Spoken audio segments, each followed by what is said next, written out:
우승컵을 들어올리는 선수들의 환희, 그 뒤에는 우리가 알지 못했던 또 다른 치열한 전쟁이 숨겨져 있습니다. 바로 돈의 전쟁, 스포츠 스폰서십의 세계죠. 팀 유니폼에 새겨진 작은 로고 하나가 때로는 팀과 기업의 운명을 좌우하는 가장 중요한 요소가 되기도 합니다. 지금부터 이와 관련한 치열한 이야기를 들려드리고자 합니다. 20세기 초반 스포츠는 순수한 경쟁의 장이었습니다. 선수들은 팀의 고유 색깔이 담긴 유니폼을 입었고 경기장은 상업적 광고판이 아닌 경기를 치르는 장소로서 본연의 역할만 해왔죠. 하지만 재정적 한계를 극복하기 위해 상업화가 진행되면서 초기 스폰서십은 경기장 외벽에 기업의 이름을 새기거나 선수들에게 장비를 제공하는 등 서서히 모습을 드러내기 시작했습니다. 그러던 와중 체결된 F1의 페라리와 담배회사 말보로의 파트너십은 스포츠 스폰서십 역사에 한 획을 긋게 됩니다. 장기간의 성적 부진과 개발비 부담으로 재정 압박을 받던 페라리에게 말보로는 천문학적인 금액을 지원했고 그 대가로 페라리의 레이싱카는 말보로 레드로 상징되는 거대한 광고판이 되었죠. 이처럼 말보로의 지원은 페라리에게 단순한 자금 지원 그 이상의 의미였습니다. 이 막대한 자금 덕분에 페라리는 최고의 드라이버와 기술진을 영입하고 레이싱카 개발에 아낌없이 투자할 수 있었죠. 이는 곧 니키 라우다, 알랭 프로스트, 미하엘 슈마허 같은 전설적인 드라이버들이 페라리와 함께 수많은 우승컵을 차지하는 밑바탕이 되었습니다. 그러나 시간이 흐르고 전 세계적으로 담배 광고가 금지되자 이러한 파트너십은 위기를 맞게 됩니다. 그럼에도 말보로는 포기하지 않고 경주차에 말보로라는 글자를 직접 새기는 대신 빨간색과 흰색이 교차하는 바코드 무늬를 새겨넣는 기발한 방식을 활용했습니다.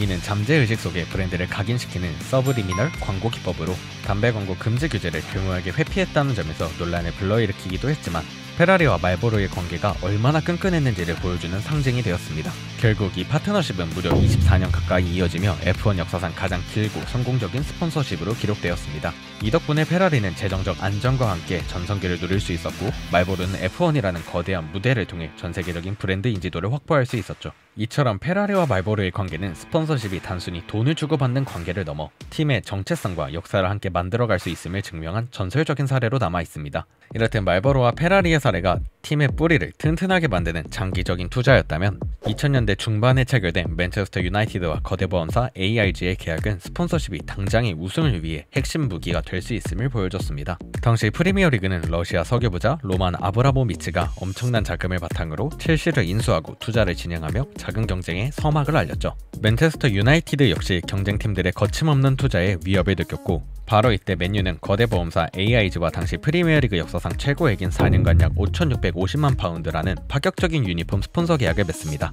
이러한 스폰서십을 바탕으로 실탄을 확보한 맨유는 곧바로 팀의 전력 강화를 위한 투자를 감행합니다. 팀의 핵심이던 크리스티아노 호날두와 웨인 루니를 높은 조급을 지불하며 붙잡아두는 동시에 카를로스 테베즈와 같은 수준 높은 선수들을 영입하였죠. 이처럼 AIG의 막대한 자본 덕분에 맨유는 첼시와의 자금 싸움에서 밀리지 않고 퍼거슨 감독이 원하던 최고의 스쿼드를 완성할 수 있게 됩니다. 그 결과 맨유는 06-07 시즌부터 08-09 시즌까지 리그 3연패를 이루었고 07-08 시즌에는 유럽 챔피언스리그 정상에 오르며 다시 한번 전성기를 맞이합니다. AIG의 로고가 새겨진 유니폼을 입고 거둔 이 눈부신 성공은 팬들에게 AIG가 맨유를 살렸다라는 말이 나오게 할 정도로 스폰서의 존재가 팀의 성적에 얼마나 직접적인 영향을 미치는지 보여준 결정적인 사례로 남았습니다. 한편 스페인 축구팀 바르셀로나의 사례는 스폰서십이 팀의 정체성까지 바꿔버릴 수 있음을 보여주었습니다. 구단 그 이상이라는 철학을 내세웠던 바르셀로나는 무려 111년 동안 유니폼에 상업 스폰서 로고를 달지 않았습니다. 2006년에는 유니폼에 유니세프 로고를 새기고 오히려 기부금을 지급하는 등 순수함과 공공성을 강조하며 전세계 팬들에게 존경을 받았죠. 하지만 2010년 바르셀로나는 구단 역사상 처음으로 상업 스폰서인 카타르 재단과 계약하며 유니폼에 가슴팍을 내어줍니다. 이 결정은 팬들 사이에서 엄청난 논란을 불러일으켰습니다. 오랜 전통을 잃었다는 상실감에 바르셀로나가 돈의 영혼을 팔았다는 비판이 쏟아졌죠. 그럼에도 불구하고 구단은 이 파격적인 계약을 강행할 수밖에 없었습니다. 구단이 이런 어려운 결정을 내린 이유는 명확했습니다.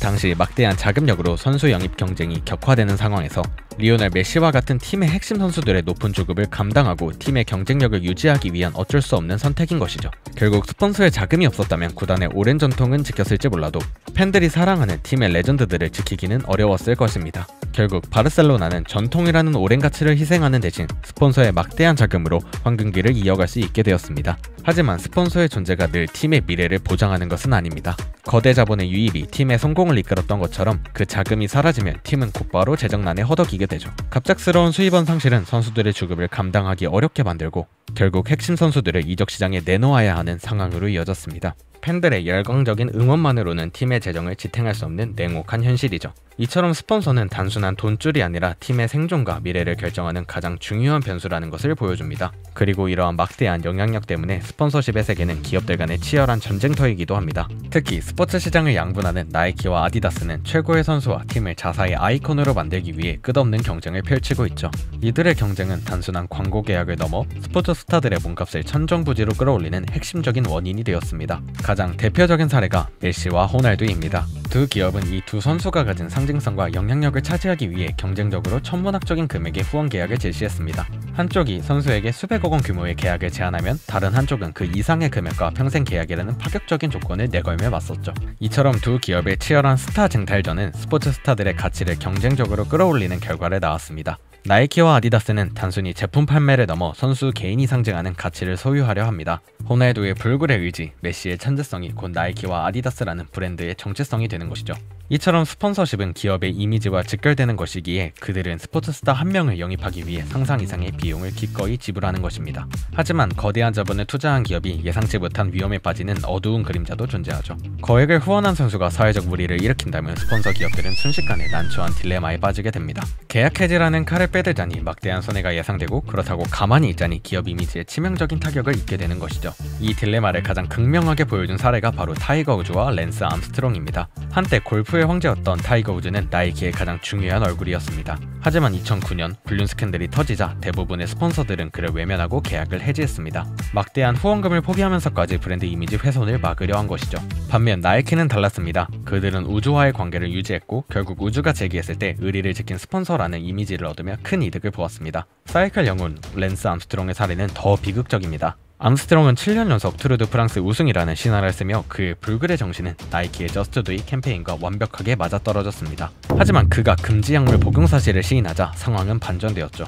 나이키는 곧바로 그와의 모든 관계를 끊었고 암스트롱을 내세웠던 승리와 도전의 이미지는 한순간에 거짓이 되었습니다. 이 두 사례는 스폰서십이 단순히 돈과 광고의 문제가 아니라는 것을 보여줍니다. 기업들은 이제 선수 개인의 실력뿐만 아니라 그들의 인성과 도덕성 그리고 잠재적 리스크까지 고려해야 하는 복잡한 시대에 살고 있습니다. 스폰서십은 단순한 비즈니스 파트너십을 넘어 기업의 윤리적 책임과 맞닿아 있는 딜레마를 안고 있는 것이죠. 이렇듯 스포츠 스폰서십이 단순히 돈을 주고받는 관계를 넘어 팀의 정체성과 성적 그리고 기업의 운명까지 좌우하는 존재임을 엿볼 수 있습니다. 한때는 팀의 뿌리를 튼튼하게 만들고 때로는 팀의 운명을 결정하며 또 한편으로는 기업의 달콤한 성공과 치명적인 위험을 동시에 안겨주는 것이 바로 스폰서십인 것이죠. 이제 여러분이 응원하는 팀의 유니폼에 새겨진 로고가 조금 다르게 보이시나요? 여러분은 어떤 스폰서가 가장 인상적이었다고 생각하시나요? 댓글로 여러분들의 생각을 들려주세요. 오늘의 이야기는 여기까지.